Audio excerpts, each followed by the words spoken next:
I'm Nicholas Ballasy here at the National Governors Association winter meeting, speaking with governors from around the country about the issue of gun control in the aftermath of the Florida mass shooting.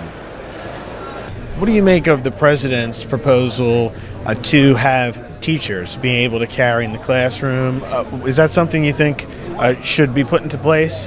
No, I mean I question that. I'm really concerned about having teachers who may not be properly trained to be carrying firearms at school. I think there may be some other solutions that we can talk about, as additional security at the schools, single points of entry, and any other possible solutions that we could do. Another thing that we did in Nevada is I funded more social workers in the schools, so when there are behavioral issues with students, that they have somebody that they can go to. I think we spent $15–16 million to ensure a social worker in every school. That's a model that I think that could work across the country as well. Here's what I know.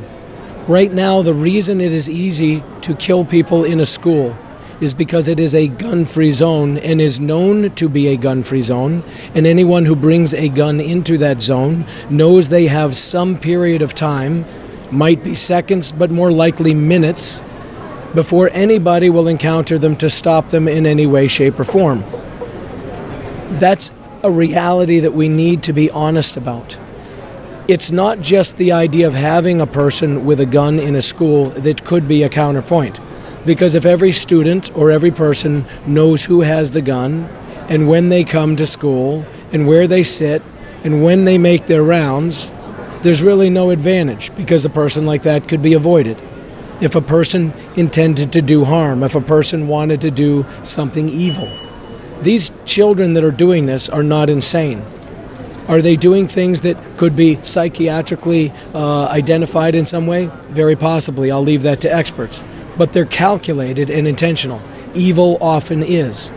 So the key is you need to have the element of the unknown. If you truly want to use a weapon in the hands of someone good to stop someone bad, it can't be known where that person is.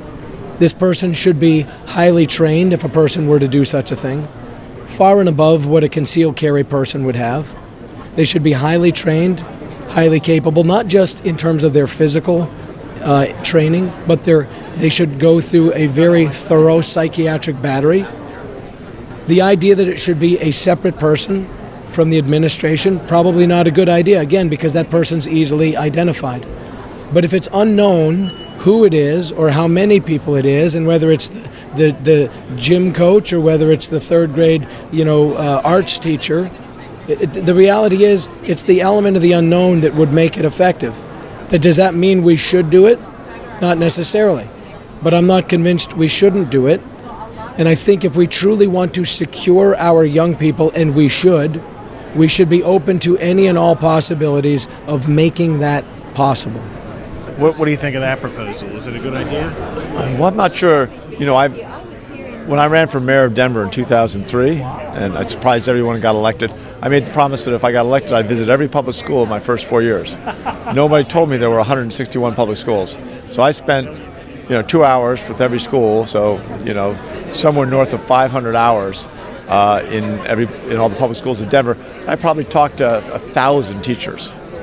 And this was not too long after Columbine happened in 1999. And we discussed those kinds of questions all the time. I can count on one hand the number of people that wanted to be trained and wanted to be carrying handguns or weapons in their schools. So I think if there's a large number of people that want to take the training and make sure that they are fully equipped to do this, anything we can do to make our schools safer, I think we should look at.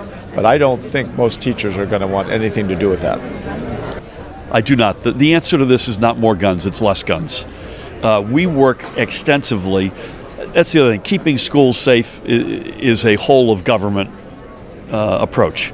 So we've spoken, and we're speaking constantly with state police, local law enforcement, Department of Education, Department of Homeland Security, Department of Children and Family.